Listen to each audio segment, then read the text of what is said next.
G'day guys, it's Jay here from the Journey of a White Feather and the 1111 Spiritual Transit podcast with all the kangaroos and koalas and emus apparently I've got in my backyard. Emus are like ostriches for everyone overseas. They're quite big, but yes, we do have a lot of those in our backyard. This is the chat with Jay. Been doing a fair few the last couple of weeks. It's been wonderful to meet such wonderful people. And today I'm jet setting to the UK. Yeah, that's where Cortez Medford, one of my closest friends, lives. My brother from another mother. So I'm over here with Louise Elizabeth, who's a psychic and channeler, and she's just very graciously decided to come on the podcast and get interviewed about her spiritual journey. And I'm very excited to hear a lot about her journey. And Louise, welcome to the show. Thank you. It's great to be here. Fantastic. Well, thanks very much for coming on board. It's fantastic how we get to meet other people around the world. I've done so many. Just started doing these interviews. I started doing these interviews about 2 years ago, and then slowly, obviously, with everything that happened and going from there, it's wonderful to meet so many great people. So we're going to find out a little bit about you, a psychic and a channeler. Now, we haven't had one of those on our show at the Oh, moment. So you're the first one who's actually officially gone that way. I mean, people do it, but this is your official title. So we're very excited to have you on board and talk a little bit about your gifts and what you do to help society and obviously yourself. Now, let's find a bit about yourself. I'm going to throw it over to you. Tell us a little bit about your background and how you got to a point of now being what you are and loving the psychic and channeling, I guess, industry and your role in it. yeah, absolutely. So I guess I want to preface starting off that, I grew up with like a dad that ran his own marketing company and my mom was a nurse. So I grew up in a household where we weren't particularly religious. We definitely weren't spiritual. Everything was based on data, science. So I didn't grow up with anything like this. I had some unusual things happen to me as a child, but I never really figured out what they were until more recently. So I Okay. grew up with just like a simple childhood in a village. Went to school, did all of the normal things, went to university, started my career. And then probably in around, let's see, 2012, I was living in a house share. And the house Right. share next door to me, we were really close. We used to have parties and stuff. And one day I Yeah, go over there sweet. and I see this book on the sofa and I'm like, what's this book? And the guy, my friend Patty's like, it's the book The Secret. I'm like, what is that? He said, you just need to read it. So that was when I got into manifesting. That was the first thing that started this journey off, I So, suppose. so, okay, so could I ask you with the secret? Because it Yeah. was a big fad there back. I think it was just before the turn of the century. I think it was about 96, 97. That people want to find out about that they push this really hard. Everyone's like, oh, you Mm. can get what you want, la da da da da. But they don't understand the whole work behind it. How did you find when you read The Secret? Now, did you, what was your first initial thoughts and, coming into what you're doing, knowing that you're in a corporate world? I got not, sort of a normal, Yeah. we'll call it a normal life. I'll leave it at that. Yeah. Yeah. So how did it trigger something in you? Yeah, instantly. Like as soon as I read the book, I watched the movie. I realized the movie Oh, was already okay. out, and Yeah. I could just Yeah. Yeah. watch it. Yep. And I watched it like three times back to back, like one Saturday night. Pretty much the whole night, I Wow. just sat there and watched it back to back. And I was like, oh my goodness, this is amazing. Because I was in a corporate job that was like really close to burnout. I didn't earn a lot of money. And living in London without earning a lot of money is a real struggle. I mean, I was Yeah. sharing with five other people and I was like 31, you know. Wow. And Wow. um and I made like a vision board and it What was color? me with three What color? kids. What color was your vision board? I don't know, like it was just a photo, like one hero Okay. photo, Yeah. which Yeah. was me Yep. with three kids standing on a beach. Right. And little did I know that that's exactly what came out. Wow. Like I ended up moving to Australia and I ended up having three kids. So, Oh, well, there you go. Wanted to ask you while we've got the secret. I always ask. I went through that myself. Not. Now this is nowhere near when I was starting my actual spiritual awakening. I sort of you sort of not dabbling, even dabbling, and you think you know a lot of things until you go through that awakening process, which you did. Have you seen The Shift by Wayne Dyer? yeah, I love that movie. It's amazing. How many times you watched it? Probably about five times. Watch it again. After I watch it again in about like, oh, I don't know. I've watched it about probably 15, 20, maybe 30 times, and I get something out of it Wow. every single time. Yeah. It's like the universe talks to you. Like probably the Hmm. secret talk to you as well. So yeah, keep going. This is great. So then, yeah, so I moved to Australia and nothing really happened for a while, right? Like I used manifesting, but I didn't remember to use it all the time. So when I Yep. was focused on it, it worked for me. And and the rest of the time, I just let life just carry me along, continued in my corporate life. I was with my partner, we had the kids. And then when I hit the third child, just as soon as she was born, I heard about Dr. Joe Dispenza. Oh yeah, yeah. Started to do his meditations. Like literally, when I just got back from the hospital, I was awake in the night breastfeeding. I was like, I'm going to do the meditations. In the beginning, I didn't feel anything.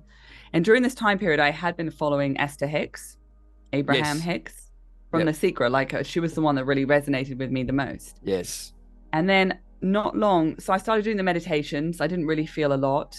I just did them. And then I saw an interview with Esther Hicks about how she channeled Abraham and how she found out All about the right. Seth books. I'm And just gonna write a essentially, few she found things out about down. the Seth books. Yep. She found the woman that channeled Seth, went and met her to learn how to channel like she channeled Seth. All right. And she Okay. basically just had the intention that she wanted to channel, and then she just let it unfold. It's And the okay. first thing she said in that interview was, I noticed that someone else breathed me. They breathed my breath for me. And that was the initial start of her channeling Abraham. So then I Oh, was like, I want to do the same. I don't see why I can't if she did that. And I right. went into meditation with the intention that I want to do exactly the same. And within about 3 weeks, it happened for me that I started to channel. Could I ask you with that one? Mm-hmm. That's an amazing story. Because we get when we actually, I didn't really connect to the universe properly. I was thinking I was, oh yeah, yeah, yeah. But then when you actually start to apply some of the principles of like Aaron Doherty and Victor Otto, they always say, fight. Yeah, the message will be given to you. You can manifest what you want, but you've got to be in a state of um, balance within yourself, within the heart chakra, but really work within the heart chakra. Do you believe that you moved into that heart chakra, and and obviously the other universal law of force? Obviously, it doesn't look like you Mm. forced it. You just basically set that intention with purity and love, and it started to happen. Would that be fair to say, or? Yeah, I think the reason it happened so easily, because I meet a lot of people that do Dr. Joe's meditations and they've never had a mystical experience. And I have them 99% of the time, every time I do a meditation. And now I Okay. have them without meditating. But anyway, what I wanted to say was I had nothing to lose. And so it didn't matter if it didn't happen. Whereas when people want to manifest money and stuff, there is a lot to lose. There is a lot of pressure on them to have that happen. But when you're just like, I want to channel, it doesn't matter if it doesn't happen. And so I was kind of like, wouldn't it be nice if it happened? That's a great way of putting it. I saw a video, as I said, Aaron Doherty. If you look it up, the law of importance. I think you're practicing that. You just basically don't put too much importance on it. And Yes. I only saw that I only really saw that last 6 months ago, and it really made sense because you actually block in the flow and force. And but look, this is the way we're programmed in this days and age because we've got to try and people are keeping up with the Joneses and all that. But yeah, that's awesome. Keep going. And so I started to hear a voice. Obviously, it sounds like my voice, but it was saying things to me that I'd never heard before. So I was like, this isn't coming from me. And I kind of just went with that for a while, and I wrote down every message that I got. So every time I came out of a meditation, I'd write it down, and I have like a book full of all of these messages. And then I had the actual spiritual awakening, which was really profound, where Dr. Joe basically says, if you go really deep in these meditations, you can have like these crazy experiences and the energy and everything. And Okay. there was one of his meditations that I just couldn't get to work. Like no matter how much I did it, like I just didn't have a mystical experience. I didn't connect. I felt like I wasn't even meditating. And I hated that meditation because it was like it doesn't work for me. And it's one that you do at 4 a.m. It's called the pineal gland meditation. Yep, I've seen that. I think I've seen something similar with a few others. Yeah, I get it. I get it. Yeah, and I was awake at 3:30 in the morning. I don't know why. And It's the witch. I It's the tried to witch. go back to sleep. It's the witching hour. I do it all the time. Yeah, yes, thank you. And then I woke up at 10 to 4 and I was like, look, I'm awake. There's nothing else to do. I might as well just put the pineal gland meditation on and just it's something to do. And because I had no attachment, I just had the most profound experience of my life, like where I just had this massive mystical experience. And it was one of those ones where you know when you come out of it, you're not the same person again. And it's like you reborn, you see your life in a completely different way. And I realized, oh, I don't want to live in Australia anymore. Like there was a number of things that came up for me from Yep. doing that. Yep. Oh, And it put amazing. me in this state of absolute bliss for a week and a half Right. So where I that's where you had your. Do you feel that's your was your true calling time or? yeah, it was this massive shift in me where usually you have your you do your meditation, you feel bliss, and then you come out and you react to the outside world and you go back to being a three-dimensional person again.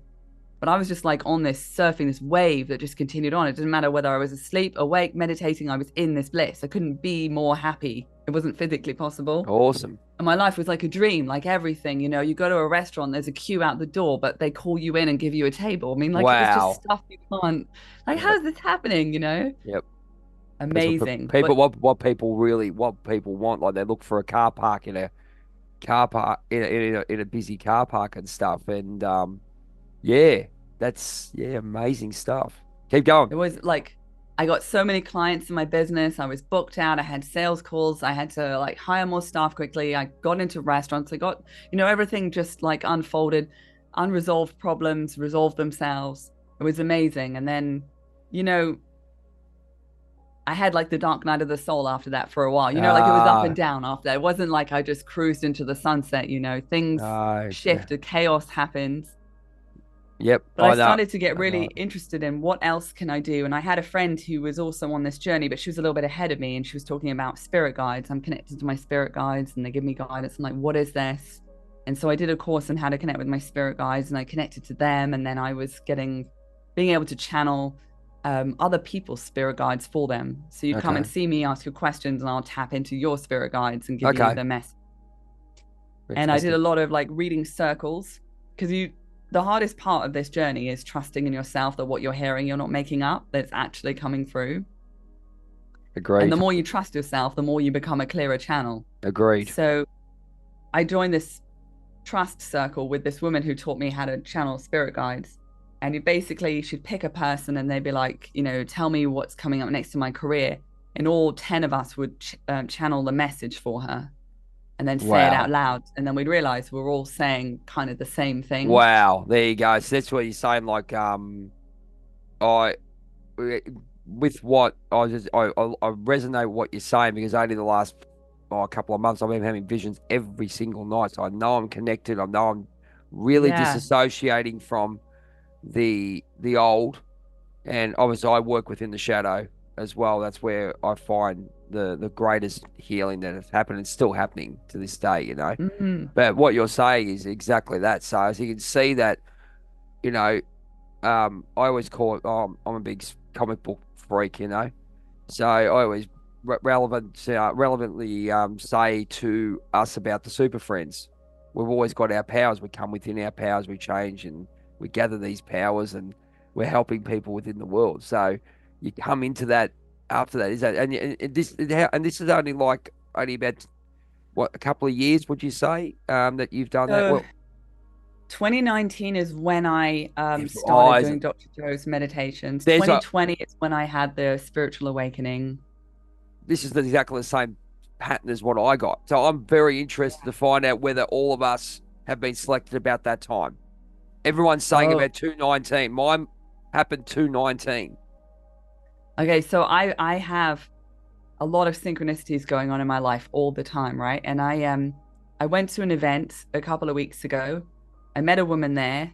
She talked about the blue beings. Blue beings are beings that appear at Dr. Joe's events that Dr. Joe sees himself, these blue Right. beings, Yep. ETs. I've not seen the blue beings. I see other beings, but I haven't seen the blue beings. I've not met them. But anyway, everyone keeps talking to me about these blue beings. And this woman says, I'm going to send you a video that you need to watch. It's a YouTube interview with this woman that's connected to blue beings and she channels blue light. And I'm like, okay, I'll watch it, but you know, whatever.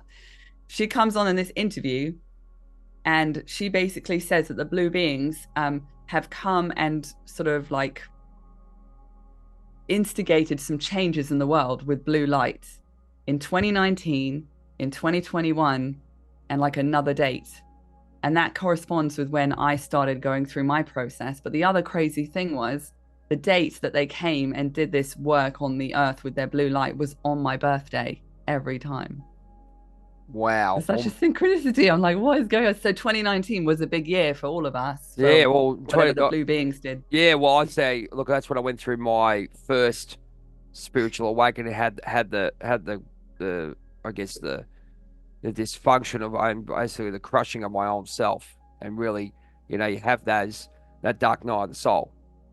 So that's all I Mm, have. And then I had the second one when I went through my twin flame as well. So that actually got me to where I am now. yeah. So you're going through the PhD in your life, and you start at kindergarten when you have the awakening. I just go back and I look and go, hang on, what happened here? I'm a different person. And then now, when I had it basically a year ago, had the dark night, had the second pure spiritual awakening through the twin flame, and now I'm here talking to you, and then look, I can resonate with everything you're saying. Yeah, it's it's really wild. So I did that psychic training where I learned how to channel, and then I learned about ETs, and I was a bit afraid of that. I read about it Right. in the yogi autobiography of a yogi, and I was like, I really don't. I'm dubious about ETs, but I had a couple of sessions with this guy. His name is Daniel Scranton, Okay. So what's your and opinion on that? Because I know, look, I'm fully on board with them. I don't know a lot, yeah, but I'm fully involved in what's happening, because also there's the other side of it where we hear a lot about the generation of them generating them to keep us under control, all those kind of things. But I'm definitely, yeah. where So I fully believe in them. yeah, so I did the spirit. I forgot to mention in between the spirit guides and channeling, learning to channel ETs. I did like this abundance meditation. This is really profound as well. I did this abundance meditation, and it was said in the meditation, they said, think of a really abundant moment. And I thought about the time that I saw my aunt before she died, and she was in a wheelchair and she had like a tumor in her brain, and she died of cancer, sadly. But there was one point in a coffee shop, it was the last time I saw her. And I saw her in the meditation. And as soon as I reached out to touch her, I connected with her, and this wall of energy hit me, and she started talking to me, and then I had to cut it off because I couldn't handle that volume of energy. All And right. after that, I started to have like people that have passed away connect with me when I'm deep in meditation. So I had that happen as well. This is all very random. It wasn't like you have someone that's passed and you want to speak to them. It's very much like just random people come to me. So it's like you put your hand on someone, like, same as what I probably use. What I use. I don't know if you've seen the show Charmed, but you got Phoebe, who was Alyssa Milano's character. She'd touch something or someone, have a premonition in some way. Where is that sort of how you work with? You go into an area and you connect with that area, or how does it, or does it just come No, randomly? literally, this is just whoever, whatever part, like being that's passed over, whatever, like deceased person wants to connect with me when I'm open as a channel, they just pop in. Oh, okay. So it's really random, and I then, okay, so that was going on. And then I went to Daniel. I said, Daniel, like I'm channeling dead people and I'm channeling like some higher consciousness that's talking to me, and I'm channeling my spirit guides, but I've never channeled ETs, and I don't know, I just feel curious about it. Hmm. So I did a one-on-one session then with him that was really profound. I actually channeled Jesus and Mary in that session, not ETs. That's a whole other story about how I Wow. connected with them. But yeah, I've connected with them through another energy healer. Anyway, I did his course and then I did start connecting to ETs, and it was like a little bit scary in the beginning, but then I realized that I had like this other life on another planet, and I connected with my family from there, and that was really beautiful. And realized that when I was a child, I was very sickly as a child, and I had really high temperatures where I used to hallucinate. But they said I wasn't actually hallucinating; it was their way to connect with me, because I'd have Wow. a Okay. temperature, but I didn't have any other symptoms. It was just a random thing that happened where I would just have these extremely high temperatures, but the doctor could find nothing wrong with me. Okay. And now I realize it was their way to get me into an altered state of consciousness to connect with them. But I only found that out really recently. Wow. And how do you Yeah, use? And do you use those that power? No, I wouldn't say power, but I guess that gift you've got, do you use it these days? Because um, I get messages from everywhere, right? And again, it's through comic books, would you, and pop Yeah, wow. culture, right? So when you connect to a certain character, like I play Robin for Batman, right? So that's telling me once you look into the character, you can see a lot of yourself and how that character is you, right? And it sort of teaches you Mm. about you. But there's one character called Brave Star, and he just channels that. So he goes, oh, he calls in the powers of, so the power of the bear or the power of the air or the speed of the puma. And I sort of looked at it. I haven't really investigated it, but I always ask for certain people to be around me at certain times and ask them to channel them in like that. So if I don't know, whoever it may be, so a couple of my friends who have passed on, I might ask them it. And I'm still working at how I feel when that comes in, if you get where I'm going. Still trying to channel it properly. Do you, how did you go with that? Did it just happen, or did you have it, not that you controlled it, but did you how did you maintain a sense of control when you did do it? Yeah, so that's the bit that I felt was a bit uneasy about was I'm I don't have a lot of control. I didn't have a lot of control. Like I could go into meditation and then be like, right, I want to speak to my channel guides and call them in and Mm, call in my higher self and talk to my higher self mm. and call in another person's higher self and talk to them. That was all fine. And then with the ETs, I had a lot of just happenstances, like just meet and greets with ETs that just were curious and we'd have conversations and then they'd move on and I've never connected with them again. But then I, again, through synchronicities, found out about this psychic school, which was a proper school, as in, like, it's a year-long course. You meet twice a week, very structured. Oh, And I met right, them and I okay. said, look, I'm just concerned because I'm all over the place that there's no structure to how I'm doing this. And she goes, yeah, I can see that your seventh chakra is completely wide open and you're not protecting yourself. You're not setting your boundaries and having boundaries with other beings. And so this is why I did last year, I did this entire year course to become a psychic clairvoyant. So I was more sentient clairaudience, more in the seventh chakra, not in the sixth. And sixth is where you read pictures. Yep. So I did that whole training, and that training was to help me ground myself because I was also just floating away. Because, like when I had that spiritual awakening, I felt like I went through a period where I just wanted to go home, if that makes sense. Like not Understand. be in 3D anymore. That was another thing I had to battle was Oh, I think that's a big thing because we actually, it's like at the spiritual awakening is actually awakening to the new soul instead and understanding the 3D is not really.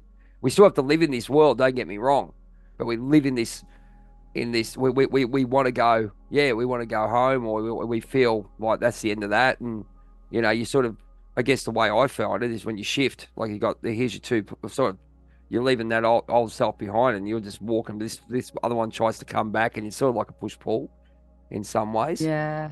if you get where I'm going. Yeah. And Yeah, absolutely. It's it true. and I think what you did, going to a course and actually getting a help from more experienced people is amazing. It's amazing. You can Yeah, tell. it was Yeah. really good. They basically said, firstly, you need to be in your body because you came here to have a physical experience. So you need to be grounded in your body and know how to ground yourself. You know how to protect yourself and set boundaries. And, when you meet a being, ask them what their agenda is because not every being has an agenda that aligns with yours. They're just still Do based on you their own. do you because they always say people, the classic is a séance, right? Um, yeah, and they go, oh, we'll have a séance, we'll play with it, but they don't realize how serious it can be. Bringing people can come, as you said, people can come in randomly. You don't know who's coming in. Do you have any experiences where you just have someone trying to get in, like but you can feel it's wrong, and you just have to block them off, or someone's, there's someone connecting to someone who's a bit of a white lighter and doesn't know it, and then you have to sort of get rid of them. I know I had to do it once, and it was just like the freakiest experience out. Yeah, there are beings that I meet that don't really have great intentions, and I move them out of my space. But now I have the tools. What I got from the psychic training was the tools to handle that. So I don't have as much fear around connecting now because I know. And even recently, I was talking to my mentor, and she's like, no, no, no, ground yourself, ask them their intentions. If they're not good intentions, you either remove them or like we have strategies to remove beings that don't have good intentions. Okay. And so, even with my own spirit team and the angels I work with, I had to say to them, are you in my space? And they're like, no, we would never do that. And then they've got the right intentions. No one needs to be in my energy field to connect with me and for me to channel them. Okay. Interesting. And so, yeah, it goes really deep with it. But in that year, I learned how to protect myself. I learned how to, read the Akashic records, read past lives, clear karma from past lives, like do all these different kind of healings with my hands, which is really amazing. And I'm still continuing with the program this year. Oh, fantastic. And do you teach this to, Yeah, it's do beautiful. you teach it to your so your business or your I won't call it a business, but your gift that you give to others? Do you do this with your clients? Yeah, so now I do readings for people, and I'm really, I would say I'm really led by whoever wants to come in. So I'm connected with other beings now. I connect with a light being called Shah, and another being who I had to give him a name because he didn't have a name, and I don't know where he's from. He doesn't want to talk that much about him and his what he does. He wants to fulfill a role in What you're providing doing, guidance and providing support. guidance for what you're doing. Yeah, yeah, cool. Because I have a big connection to the Native Americans and and their past lives.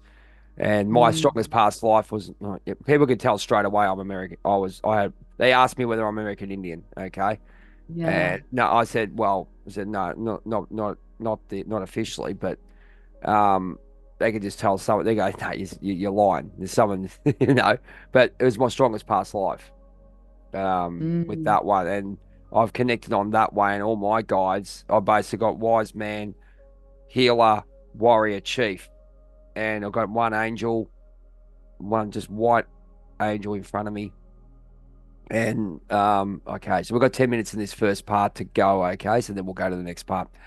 So I got that one, and it's connecting to, and yeah, I have always have visions of the pagans when I go right back to when this first started, and I mean, I won't go down the rabbit hole with how it all went 3D if you get where I'm going, but we're talking about how us as yourself and everyone else I meet is connecting now to the earth, and we're the not the rule, not I wouldn't call them the rules, but we're the chosen ones to upbring what we've learned about the 5D and going through this, what we go through personally and teaching others. Go, right, there's so much, the life PhD. As I talked to a lady by the name of Dr. Tash who lives here, and she's got the same philosophy with, trying to heal the body itself, learning, not just going and getting research. Research is great, as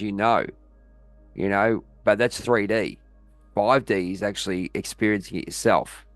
And if you want to go read about it, go if you like. But this is our experiences, what we're doing, and we've got to believe that our experiences are, um, our personal PhD. yeah, that's really true. Yeah, I would say one thing I want to share though is because a lot of what I heard was, oh, you can do this in meditation, but I've had very extreme mystical experiences wide awake with my eyes open. Okay. And so I just like to share that because it kind of limits what you think is possible. And no one said to me, oh, I could walk down a street and have a mystical experience, or I could be talking to a being on another plane and be in a yoga class at the same time. And yet all of those things have happened to me now. And could you give us an example, or maybe if you don't mind sharing an experience that you had that you can like, I'll Yes, yeah, I'll I'll okay. share the one walking down the street because it's really profound. But my daughter's autistic, and there was a period where I was managing my kids on my own, and I had to walk her to school, and then walk the other two kids to school with her, and then walk her back home to get the car and drive to her school. And in her autism means that you can't put pressure on her to do things. And we were walking along, and she just stopped walking, and I'm like, well, you can't stop because we have to get home to get you to school on time because the bus is taking you to a school trip. So you actually have to be there on time today. And I just ended up yelling at her. I was really frustrated. I was like really angry. I was really like in high beta brainwave activity, right? Like I wasn't in a, you know, I was in a very fight or flight situation. And then we were right next to a pub, and the pub has like stained glass windows on it. And I walk past that pub every day, right? Like this is the normal trip to school every day. And for some reason, in that moment, I didn't see the stained glass window of that pub. I saw the stained glass window of my grandmother's house when I was a kid. And in that moment, my grandmother appeared and she just pulled all of that anger out of my body and just filled me with all this love. And I just started crying. Wow. Okay. I mean, Wow. I You can't expect, can't, you can't, I can't. you can't, it just happened, didn't it? Jeez. I think we part, do you reckon, when they talk to us in a lot of ways, they talk to us in our language in some ways. So like, for me, I look at it and go, wow, that's a really profound experience. But then I will tell some about the way I do things, and I get these messages, all the spirit numbers and sorry, the angel numbers, and then I get talked through. Like people think I'm crazy. Some I was thinking I was crazy in some ways. They're talking to you through movies, and you can get Oh yeah. the way you channel through particular. They're giving you clues all the time about where you're supposed to be, and like there's no there's no mistake of where you're supposed to be and what you're doing, and there's no mistake you and me are supposed to be sitting here right now. And Mm. it's like yesterday I told you I'm in the Village People tribute show here. We did a show yesterday. It's just and it was great, and it was funny. I asked for something 2 days ago, and then I was drawn to talk about things. That's why I just self promoted. Diamond Dallas Page says self promote all you want, go for it. He's a professional wrestler and does DDP yoga. So I was talking to one of the people, one of the organizers, and suddenly they just giving me the information that I wanted. It was profound, and well, it's profound, but also everything you're talking about is what happened. I just let it happen, and I know I've done the work with him myself, like you have, and yeah, it's just it's a things are happening, especially this year. What do you think about 2024, Louise? Being a eight abundance, what does that say to you? Sorry, there's a This small year, yes. I'll just let that I go. think last year was a pretty tough year for a lot of people. I went through a lot of hardship, especially in the beginning of last year. Yep. And also doing the psychic, what happens in the psychic training is it's like you have to face all of your shadow and everything because you can't grow as a psychic if you don't. It's just like Face kicking your up the dirt shadow. off That's right. the That's floor of, right. and then you're like disorientated and like I This is was where sick all the time. yeah, I get it. I wasn't sick all the time, but mentally and spiritually, I understood. Like, I love the Dark Night of the Soul. I love it, right? Because I love all Mm, things dark. I don't care. There's a reason why I wear that as well. We'll go into that later. But yeah, I get you. The Dark Night of the Soul is the actual, they just, but you need to be guided. That's why I'm saying, like, you're doing that way, and I'm sort of moving the way where I go to um, help people through the dark night of the soul because they don't understand it. We've yeah. been through it.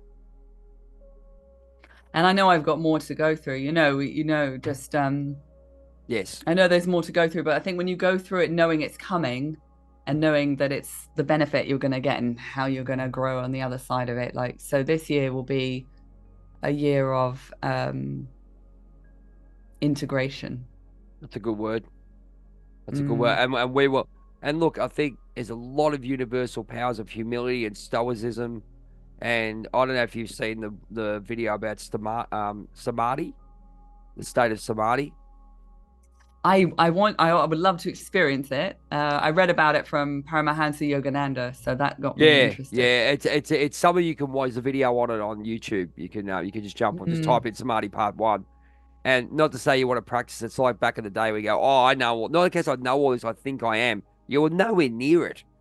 You know what I mean? Yeah, Because because of the way you've been brought up, and you look at your past lives, or you look at your programming and how you respond. I said Dark Night of the Soul 0 to 7 is going to tell you a lot about yourself and how it affects you right now, as you know.